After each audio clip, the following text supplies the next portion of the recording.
Bonjour, aujourd'hui je vais parler de décoration extérieure. Ça va se passer sur la porte d'entrée.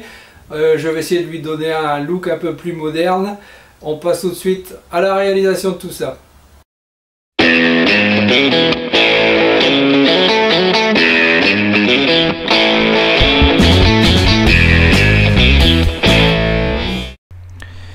Voici arrivé sur le chantier. Prise des dimensions pour tracer un trait d'axe afin de pouvoir poser mes barres d'inox en diagonale. Dessiner un chevron afin de relooker la porte et de lui donner une nouvelle jeunesse. Allez, c'est parti pour couper toutes ces coupes d'angle avec la scie sabre et des lames courtes à fines dents, parce que cet inox est très dur.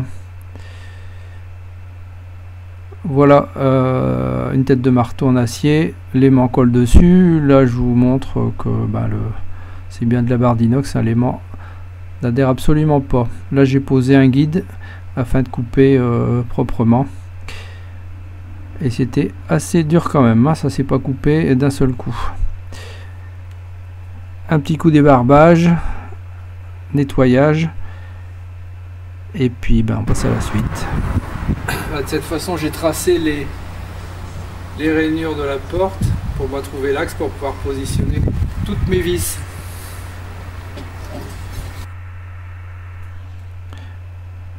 Là donc je vais reporter à l'équerre, à la fosse équerre, toutes les rainures de la porte. Là je trace l'axe et je vais pouvoir positionner une vis par lame de porte. Bien voilà, les coupes d'onglets sont faites, qui vont correspondre à l'inclinaison sur la porte.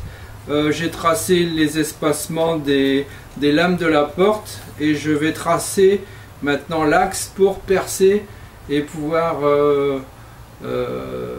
fixer ces barres avec des vis inox, qu'on utilise pour les volets. Voilà, donc on passe au perçage. Un coup de pointeau s'impose. Tous les trous vont être marqués et puis là c'est parti pour le perçage. Un peu plus d'1 heure pour percer l'ensemble des 4 barres. Je peux vous dire que ça va pas aussi vite que ce que vous voyez à l'écran, hein. Ça a été accéléré. L'acier est très dur. J'ai remarqué qu'en ne huilant pas tout de suite, il fallait pas huiler tout de suite, sinon ça glissait. Voilà, pareil, hein, il faut ébavurer. Et maintenant je passe au décrassage de surface. Donc là j'utilise une brosse circulaire sur une vieille perceuse qui tourne pas trop vite et qui va très bien à cet effet. Vous voyez, ça donne un fini satiné très propre. Idem pour les champs. Et puis on va passer avec un peu de mirror. C'est un vieux bidon de mirror, mais qui fonctionne encore très bien. Ça décrasse les barres. Bien, les barres sont maintenant prêtes à être posées. Donc les coupes d'onglets sont réalisées. Elles ont été faites à la scie sabre avec des lames courtes et à fines dents parce que c'est très dur. Vous avez pu remarquer. Le perçage également a été fait, et pas facile, avec un ventrou et une mèche spéciale inox. Un fraisage pour permettre à l'épaulement des vis à penture de volet de pouvoir se positionner comme il faut. Ensuite, un décrassage à la brosse rotative avec une perceuse qui tourne assez lentement et une brosse circulaire. Voilà.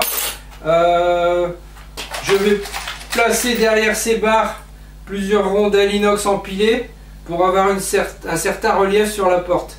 Hein, les rondelles vont permettre de faire écarteur.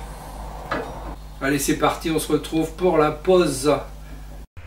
Retour sur le chantier, cette fois-ci c'est pour la pose. Le plus dur a été fait. Reste à centrer tout ça et à trouver le bon équilibre entre les chevrons pour trouver le juste milieu. Donc il va y avoir un trou. Il y a un trou par lame de porte. Là je centre avec une pointe pour faire un petit trou pour pouvoir faire un ou deux trous pilotes.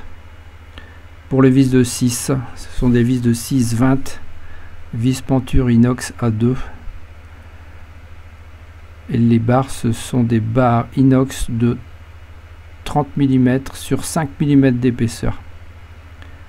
Donc c'est déjà des belles barres. Donc là je vise délicatement quand même parce que je veux pas abîmer la porte derrière non plus. Et vu la quantité de vis, ça ne bougera pas.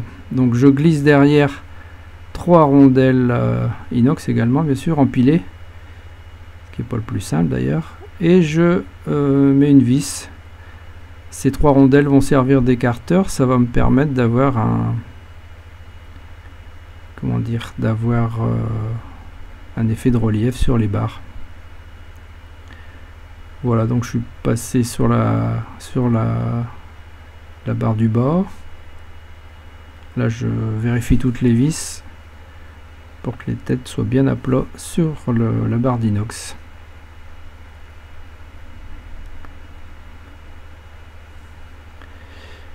Alors un espaceur va me servir à bien régler la deuxième barre, enfin qu'elle soit bien parallèle avec l'autre, et puis pouvoir la visser tranquillement.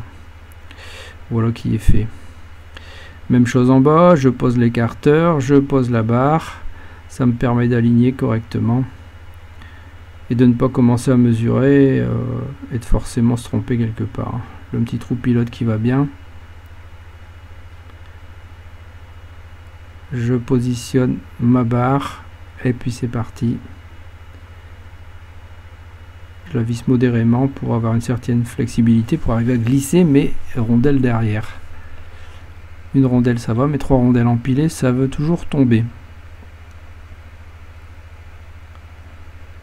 Bon, déjà là je suis déjà content du rendu et madame est également très satisfaite, ça lui plaît beaucoup. J'ai l'impression que plus on prend de l'âge, plus on a envie d'avoir des choses un peu plus modernes. Et là, ben voilà, ça donne un petit effet. Alors ça plaît pas forcément à tout le monde, hein. C'est une histoire de goût comme pour tout. Mais si vous pouvez en retirer de ce que j'ai fait là, si vous pouvez en tirer des petites idées pour vous, si ça peut vous donner envie de faire quelque chose qui ressemblant ou d'autres formes, bien entendu. Et ben, j'en serais très content si ça peut vous apporter quelque chose.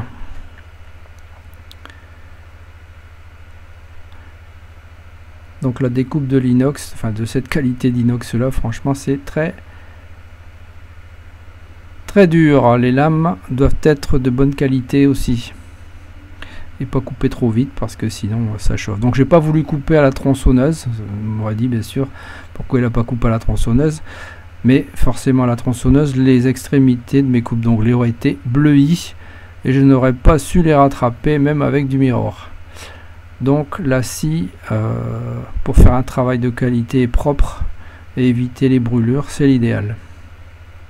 Et ben voilà, ça y est, c'est terminé. Un petit coup de balayette pour avant d'appeler madame pour la présentation finale. C'est très important toujours les petites finitions, hein, on doit sortir de là, ça doit être propre, hein, même si c'est pour soi-même. Un petit coup de chiffon avec un peu de polish dessus pour enlever les traces de doigts, puis faire briller également les têtes de vis. Voilà une petite idée de ce que ça donne. Nous, ça nous plaît bien.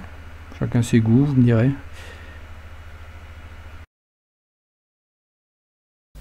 Cette vidéo est maintenant terminée, j'espère que vous aurez apprécié son contenu. N'hésitez pas à poser vos questions, à commenter, à partager, à mettre un pouce bleu si ça vous a plu.